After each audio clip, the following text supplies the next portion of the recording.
Hi, I'm Diana Dentinger. I wanted to have a little talk with you guys just to remind you that your children are watching you. You know, nowadays we're sort of thinking that, you know, we're on like Facebook and, you know, since everyone always knows where we are and, you know, you're putting up pictures that you're in this foreign country right now and people are going and maybe checking out your empty house.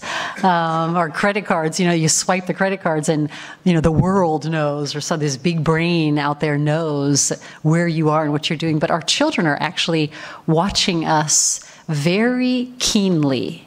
And my first story is about when I was, I guess, probably about 10 or 11, 1970s. You know, we wore those like purple polyester shirts. You know, we just, I don't know if the 1970s fashion will ever come back, but I'm sort of hoping not. Anyway, I love to have slumber parties. And the thing that I actually loved the most about slumber parties was not putting toothpaste in the ear of the first girl that fell asleep, because we did that kind of stuff. It was when we would lay out our sleeping bags on the living room floor, and we had that thick gold shag rug, you know, because that was like cool in the 1970s. And we'd roll out our sleeping bags and we'd get our pillows, and my parents would come in that moment because they knew it was time for us to go to sleep. And they would come in and they'd put on an LP, those things that were big like this, and all of a sudden they would together start dancing their 1950s, all swinging, and they were just so beautiful, and the swirl and the energy, and they were so united. And my girlfriends, they would, you know, clap, and it was, you know, we'd giggle because it's sort of embarrassing when it's your parents, but it was so beautiful to observe. You know, my dad, he was a basketball champion, and so he was also a basketball coach, and he coached at the same school that grade school where he actually had started playing basketball. And so you can imagine how many generations of people that he grew up and knew, and plus we come from this amazingly big family, so a lot of people knew my dad, and he had, and he is that kind of person that's really supportive. You know, when you need a coach and someone to say, yeah, you can do it, and yeah, I got a lot of confidence in you, and yeah, I trust you, and that kind of person, you know, really well respected and loved by a lot of people. And my mom then, back in the 1970s, you know, she had the shortest skirt around, at least in my opinion. 1970s, nice big old, you know, platform shoes and those real cool synthetic dresses, but they were hot. And she was always young and youthful. Everyone wanted to have my mom because she was cool. You could talk to her about anything.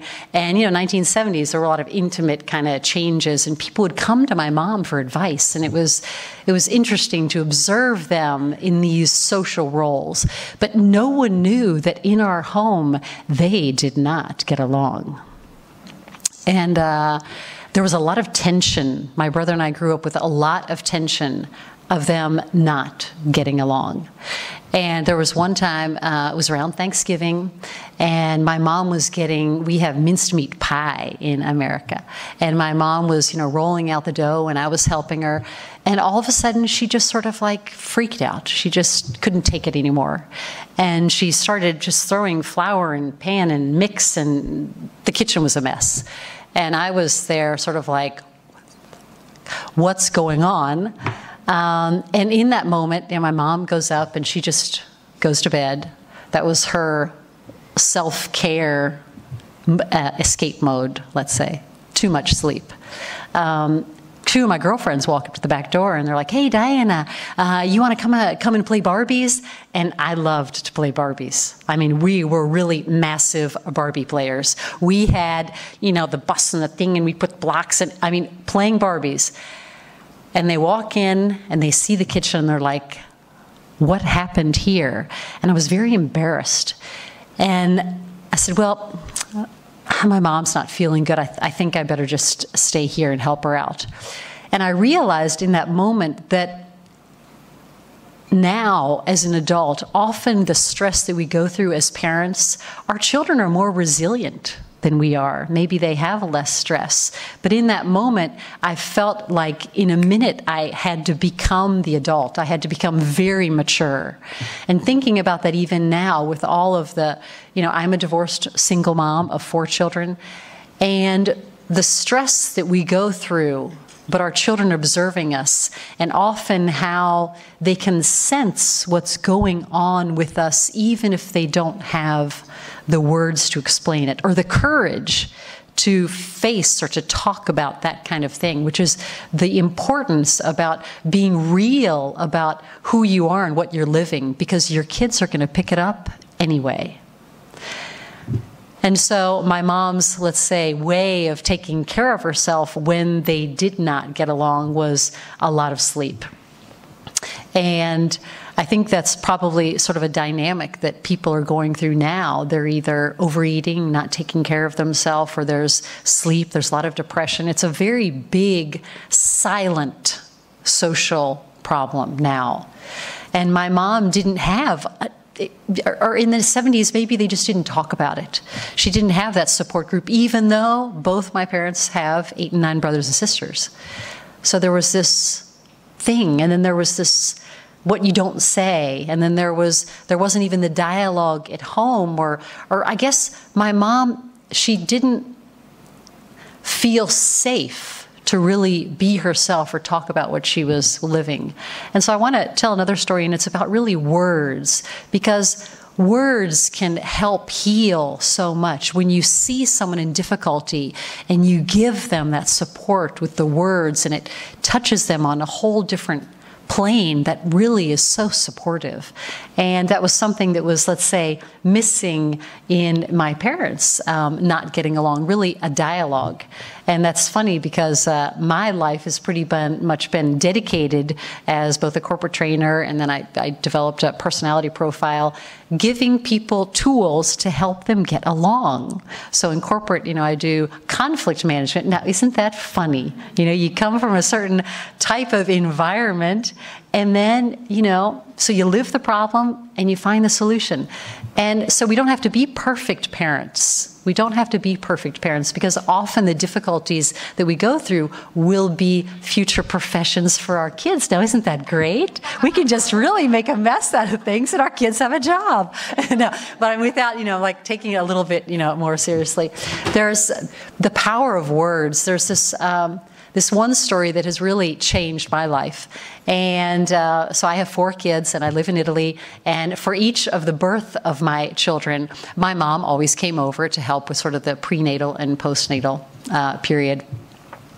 And so I had just given birth to my second son, and I was holding him in my arms, and I was just so proud because, the birth had gone well, and I was breastfeeding him, and up comes my almost 2-year-old, and he's trying to get attention, and he's really started getting on my nerves, And all of a sudden, I feel my heat sort of rise, and I, look at my mom, and it's like, oh man, if I could, my hands are burning. I just lean down and just crack his little bottom because he's driving me crazy.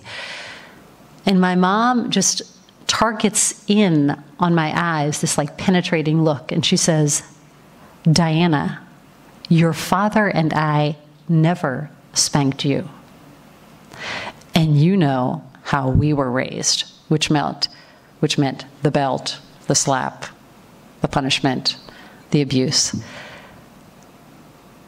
We did our part, penetrating into my being. Now it's up to you to do the rest. And I don't know, have you guys ever had like visions or daydreams or things like that? I felt like from this 3rd floor apartment, we were in the kitchen and the balcony doors were open. I felt like time froze, and I was taken out of my kitchen, and I was put on some kind of blue cloud. I grew up Catholic, so you can imagine that sort of image of heaven. And out walks this angel kind of figure, and he says, hey, we've been waiting for you.